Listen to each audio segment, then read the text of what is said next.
دیکھیے یہ جو پریزیڈنٹ ٹرمپ ہے نا، تو وہ کسی قانون اور قاعدے اور اصول کا پابند نہیں ہے. اس کے جو دل میں آئے، جو دماغ میں آئے، جو منہ میں آئے وہ بول دیتا ہے. اور یہ اس کی سب سے بڑی کمزوری ہے کہ وہ آؤٹ آف دی وے جا کے ایسی بات کہہ دیتا ہے کہ جو خود اس کے گلے میں پھنس جاتی ہے. تو لیکن اس میں ایک خوبی یہ بھی ہے کہ جیسے ہی وہ دیکھتا ہے اس کا الٹا اثر ہوتا ہے تو پھر وہ ایمنڈ بھی کر دیتا ہے. تو یہ بات آپ کی صحیح ہے کہ ان کا جو پریس ہے، میڈیا ہے، سارے لوگ یہ کہہ رہے ہیں کہ امریکہ کا ایران کے اوپر حملہ کرنا اسٹریٹجیکلی بالکل غلط تھا، اور اس کے نتیجے میں امریکہ کی بڑی رسوائی ہوئی ہے.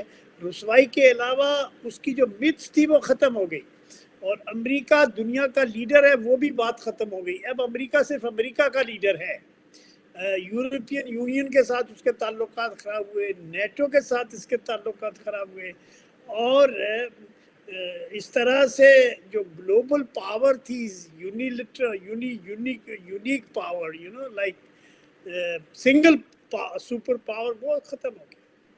تو اس لیے وہ جو پریس ہے، امریکن پریس ہے، اس میں تو بہت ساری چیزیں جو ہے وہ اگرچہ کہ وہ جو ویسٹرن پریس ہے وہ ایران کا بہت بڑا حامی نہیں ہے، لیکن دیکھیں انٹلیکچولی جو ویسٹرن پریس ہے، خاص طور پہ امریکن میڈیا ہے، وہ اتنا بیوقوف بھی نہیں ہے کہ وہ حقائق سے آنکھیں بند کر دے.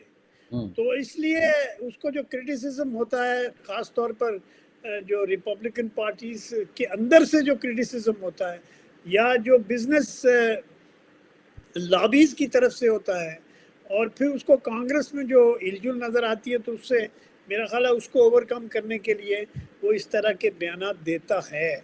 لیکن میرے خیال سے ٹرمپ کے بیانات کو اب دنیا نے سیریسلی لینا چھوڑ دیا ہے. آپ کو پتا ہے کہ ایک انڈر سیکرٹری جو ہے وہ کوئی بیان دے دیتا تھا امریکہ کا تو ساری دنیا الرٹ ہو جاتی تھی. تو یہ جو ابھی کا جو پھر اس نے سارا معاملہ ختم ہو گیا، ایک سیٹلمنٹ کی طرف جا رہے ہیں ایران کے ساتھ، آپ اچھی گفتگو ہو رہی ہے. اس میں پھر انہوں نے نیٹو کے حوالے سے بیان دے دیا کہ یہ ممالک انہوں نے کچھ نہیں کیا، ہمارا جب جنگ کا معاملہ تھا اس وقت بھی کچھ نہیں کیا، بچانے بھی کوئی نہیں آیا، اور ہم ان کا ڈیفنس کرتے رہے برسوں تک، دہائیوں تک. تو اس طرح کی بات بھی کی ہے. دیکھو نیٹو کے سلسلے میں پریزیڈنٹ ٹرمپ کا جو ویژن ہے یا جو ان کا ارادہ ہے، وہ یہ کہہ رہے ہیں کہ ٹرمپ یہ نیٹو کنٹریز جو ہیں وہ دفاع کے اوپر خرچہ نہیں کرتے ہیں. اور یہ صحیح بات ہے کہ جو نیٹو کنٹریز ہیں وہ ان کا ڈپینڈنس امریکہ کے اوپر بہت رہا ہے. لیکن ٹرمپ کے پچھلے دور سے لے کے اب تک جو ہے جرمنی خاص طور پر، فرانس خاص طور پر، برٹن ایون، جو یورپین کنٹریز ہیں وہ آہستہ آہستہ اپنی سچویشن کو، اپنے دفاع کو خود دیکھ رہے ہیں.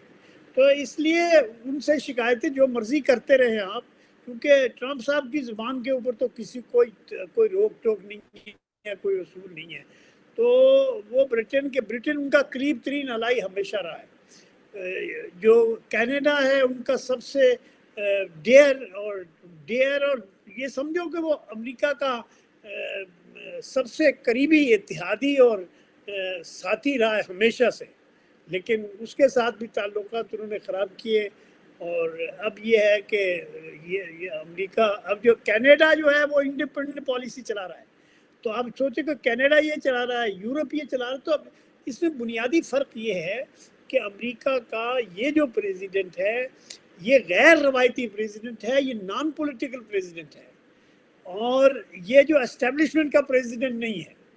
اور جو اسٹیبلشمنٹ کی پالیسیز ہیں، یہ صحیح بات ہے کہ اسٹیبلشمنٹ بھی دنیا ساری میں، پولیٹیکل اسٹیبلشمنٹ بھی اور ملٹری اسٹیبلشمنٹ بھی تھوڑی ناراضگی پائی جاتی ہے، لوگوں میں مایوسی پائی جاتی ہے کہ یار یہ لوگ صحیح کام نہیں کرتے.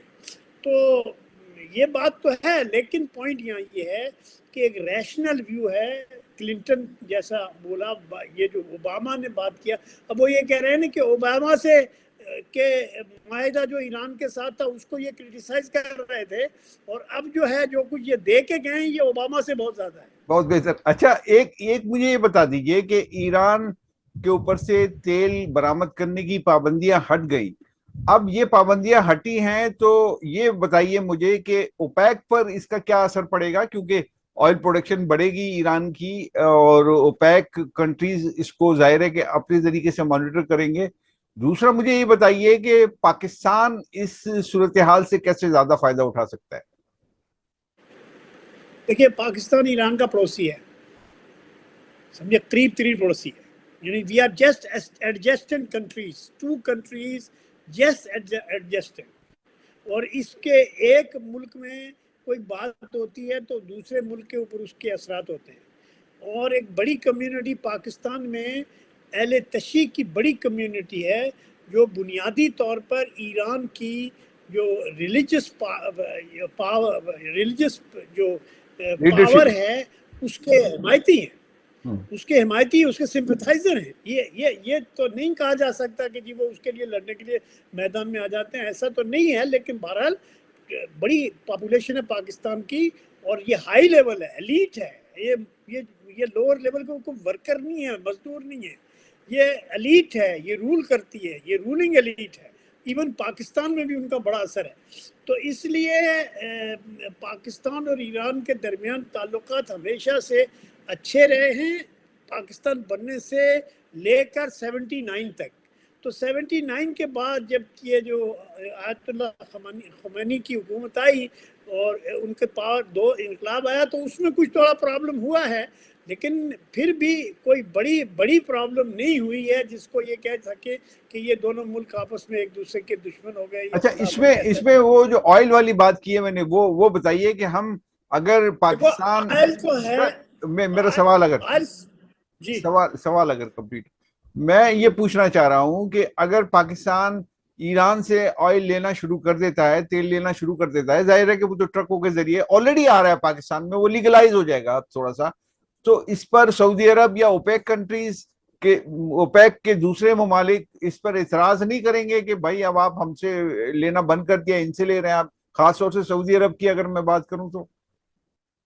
برادر، پاکستان ابھی ایک غریب ملک ہے، اور پاکستان جو ہے وہ ہمیشہ ادھار میں لیتا ہے، تیل پاکستان ادھار میں لیتا ہے، سعودی عرب بھی ادھار دیتا رہا ہے، کویت بھی ادھار دیتا رہا ہے، یا جو ملک سے بھی ہم لیتے ہیں۔ دیکھیے ہمارا پرابلم پتہ ہی یہی ہے کہ ہم کہتے ہیں چلو ٹھیک ہے آج رات گزار لو، آج یہ مہینہ گزار لو، یہ سال گزار لو، اگلے سال دیکھی جائے گی۔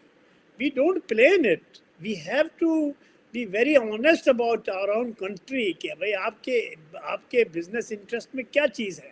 تو ایران ہمارا پڑوسی ملک ہے، ایران کے ساتھ تیل کی تجارت بھی ہوگی، گیس کی پائپ لائن جو ہے وہ اب ایفیکٹیولی امپلیمنٹ ہو جائے گی، وچ از ویری امپورٹنٹ، اور اس گیس کی پائپ لائن یہاں سے انڈیا تک جائے گی، تو اس میں پاکستان کو گیس بھی ملے گی، اور گیس کا جو ٹرانزٹ ہے اس کی فیس بھی ملے گی۔ اور اب چونکہ یو اے ای جو ہے وہ کافی حد تک ایران سے تھوڑا ہٹ گیا ہے، اور پاکستان نے ٹرانزٹ ایگریمنٹ کیا ہے، تو وہ $45 بلین کا ٹرانزٹ جو ہے وہ ہو رہا تھا ایران وایا یو اے ای، تو اب یہ پاکستان کے ذریعے ہو سکتا ہے اگر ہم صحیح پالیسیاں بنائیں، اور ہم جو ہے اس کو انشور کریں، اور انشور کریں کہ ٹرانسپیرنسی رہے، اور جو مختلف جو پاور سیکٹرز ہیں پاکستان کے وہ خواہ اس کو الجھائیں نہیں اپنے ذاتی مفاد میں، تو یہ تو بہت بڑا فائدہ ہے۔ دوسری بات یہ ہے کہ سعودی عرب اور ایران کے درمیان بھی پاکستان نے بڑا پازیٹیو رول کیا ہے، دونوں ملکوں کو چائنا کے ساتھ مل کے ان کو قریب لانے میں بڑا اہم کردار ادا کیا ہے، اور یہ فیوچر میں اس ریجن میں ایران اور سعودی عرب اور پاکستان، ترکی اور قطر، اور یہ ملک جو ہیں بہت امپورٹنٹ ہونے جا رہے ہیں۔ تجارت پاکستان کے ساتھ آپ کو کاروباری معاملات کو بہتر کرنا ہوگا۔ امریکنوں سے کچھ ملتا نہیں ہے، میں آپ کو بتاؤں، امریکنوں سے کچھ ملتا نہیں ہے سوائے میٹھے الفاظ کے یا پھر گالیوں کے۔ دو پاکستان کی قسمت میں رہی ہے، انہوں نے $2 ٹریلین افغانستان میں خرچ کیا، ہم کو دیا 38 بلین، اور روز گنتے رہے کہ جی 38 بلین ہم نے آپ کو دیا۔ نہیں تو اس میں ارے پاکستان نے آپ کے لیے سعودی عرب کو کوئی اعتراض آپ کے خیال پوری سر مملکت کو برباد کیا. آپ کے خیال میں سعودی عرب کو کوئی بھائی اعتراض پاکستان نہیں؟ سعودی عرب سے ادھار نہیں کوئی اعتراض نہیں ہے اس میں. دیکھو آئل کے جو خریدار ہیں نا وہ ان کی پرائس ایک ہی ہوتی ہے تقریباً. تو پاکستان اور ایران چونکہ پڑوسی ہیں اور امریکہ کی پابندی کی وجہ سے آپ دیکھو نا سعودی عرب سے چائنا بہت بڑا بائر ہے ایرانین آئل کا. انڈیا بہت بڑا بائر ہے. جاپان بہت بڑا بائر ہے. پوائنٹ یہاں یہ ہے کہ یہ بڑے آسان ہے پاکستان کے لیے یہاں قریب ہے. بل آپ 6-8-10 گھنٹے میں آپ کو جو ہے وہ تیل مل جائے گا. ریگولرائز ہو کے دونوں ملک اپنی تجارت کو ریگولیٹ کریں تو اور گوادر کو اور اس کو بھی اور وہ جو ان کا دوسری ان کی جو پورٹ ڈیولپ ہو رہی ہے اس کو بھی اس ریجن میں انوالو کریں. تو میرے خیال سے تجارت کے لیے تو راستے کھلنے چاہیے. لیکن میں نے جیسے آپ کو پہلے کہا تھا کہ دیکھیے تجارت کے راستے خالی خواہشات پہ نہیں کھلتے, یہ پالیسیوں سے کھلتے ہیں. دیکھیے چائنا اور پاکستان کے بہت اچھے تعلقات ہیں اور چائنا پاکستان کا سب سے بڑا سپورٹر ہے, پروٹیکٹر ہے. ایکچولی پاکستان کی سوورنٹی کا واحد پروٹیکٹر ہے جس نے اعلانیہ کہا ہے کہ ہم پاکستان کے ساتھ کچھ بھی نہیں ہونے دیں گے, اگر ہوگا تو ہم اس کے ساتھ لڑیں. لیکن اس کے باوجود تجارت تو خسارے میں ہے پاکستان کے. اس طرح آپ کو تجارت کے لیے طریقے بنانے پڑیں گے. جہاں ایران کی ابھی ریکنسٹرکشن ہونی ہے بہت بڑی.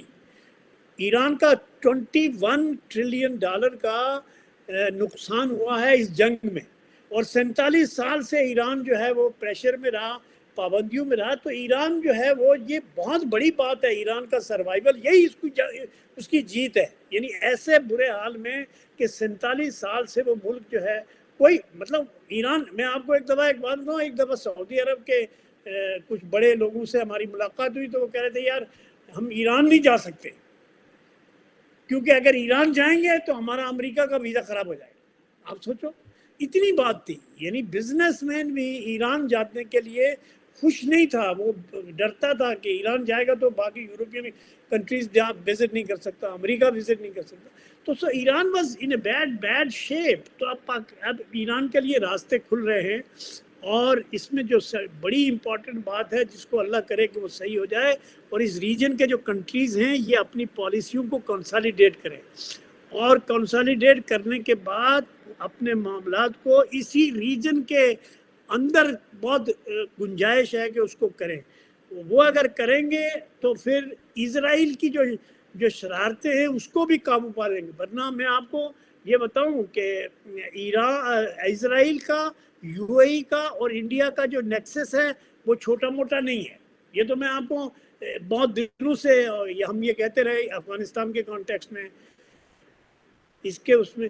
تو ایران ویری امپورٹنٹ کنٹری. میں آپ کو بتاؤں کہ اس میں بڑا اچھا ہونے جا رہا ہے. اگر ایران ایک سوال اور بڑا اہم ہے اس پورے ریجن کے حوالے سے جب آپ بات کر رہے ہیں. آپ نے یہ بھی کہا کہ گیس پائپ لائن اگر ہوگی تو پھر وہ انڈیا اس سے انڈیا تک جائے گی. تو انڈیا تو آلریڈی اس سے نکل چکا ہے لیکن وہ دوبارہ آنے میں بھی ٹائم نہیں لگتا, دوبارہ آ جائے گا اس پروجیکٹ میں. یعنی گیس انڈیا کو ضرورت ہے گیس کی بہت. اچھا وہ آ جائے, ممکن ہے کہ آ جائے. سوال میرا یہ نہیں ہے آ جائے گا, اگر آیا ہوا پہلے سر اگریمنٹ میں انڈیا وہ سوال میرا یہ ہے کہ اگر انڈیا نے اسرائیل کے ساتھ کوئی نیکسس بنایا ہوا ہے تو پھر ایران تو اس کو شامل نہیں کرے گا, یا پھر یہ کہ انڈیا اپنی فورن پالیسی میں کوئی تبدیلی کرتا ہوا نظر آ رہا ہے آپ؟ دیکھو ایران انڈیا جو ہے وہ مودی کے دور میں پھنس گیا ہے. در حقیقت مودی کی جو فارن پالیسی ہے وہ پرسنل ڈپلومیسی رہی ہے اور اس پرسنل ڈپلومیسی کی وجہ سے امریکہ کے اوپر ان کا انحصار بہت زیادہ ہے. وہ امریکہ کی گود میں بیٹھ گئے اور اسرائیل کو اپنا سب سے بڑا جو ہے وہ ہمدرد اور ساتھی اور مطلب پتہ نہیں کیا کیا سمجھتے ہیں. وہ یہ سمجھتے ہیں اسرائیل کے ساتھ تعلقات رکھنے میں فائدہ یہ ہے کہ ساری دنیا اسرائیل کا بڑا ہوا تھا نا.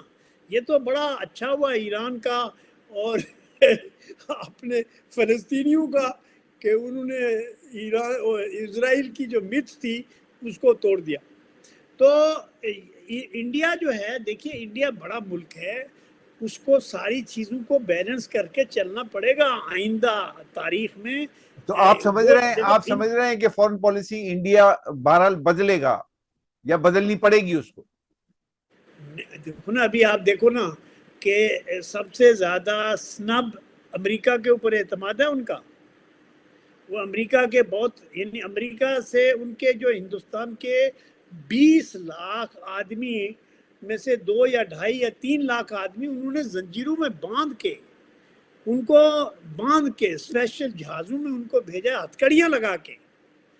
تو انڈیا کچھ بھی نہیں کر سکا. دوسری یہ بات ہے کہ انڈیا جو ہے وہ تجارت میں اپنے لیے کوئی میجر کنسیشن نہیں لے سکا.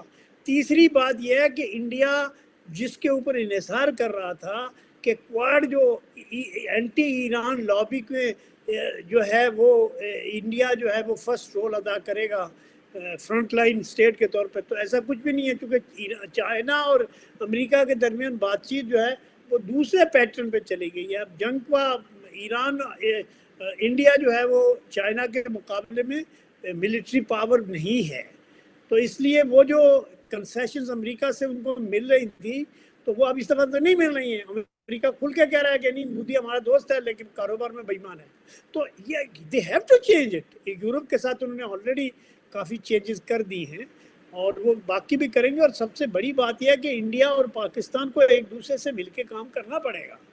دیکھیے حالت جنگ میں آپ 70-80 سال سے ہیں, تو اس سے ملک کے عوام کا ہی نقصان ہے, ملکوں کا نقصان ہے, غربت ہے, تعلیم کی کمی ہے, اپرچونٹی. دیکھو نا اب مغرب میں انڈسٹریل جو بھی ہے بات, اب مغرب میں جو ہے وہ امریکہ میں انڈینز تو جا نہیں سکتے ہیں.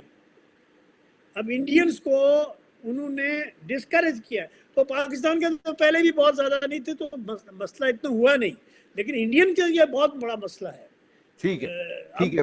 ابھی ویسٹ میں جو ہے وہ اتنی گنجائش نہیں. تو میرے خیال سے ان ملکوں کو جو اس ریجن کے ملک ہیں ان کو آپس میں اپنے ریلیشن شپ کو کلیسیفائی کرنا پڑے گا, اور ہوسٹیلٹی سے ہم تعاون کی طرف بڑھنا پڑے گا. پالیسیاں نہیں بنا, پاکستان کو سب سے زیادہ پاکستان کو بنانے کی ضرورت ہے. ٹھیک ہے, بہت شکریہ سردار اشرف صاحب, آپ نے گفتگو کی. ناظرین, یہ گفتگو آپ نے سن لی, میں اجازت چاہتا ہوں. اللہ حافظ.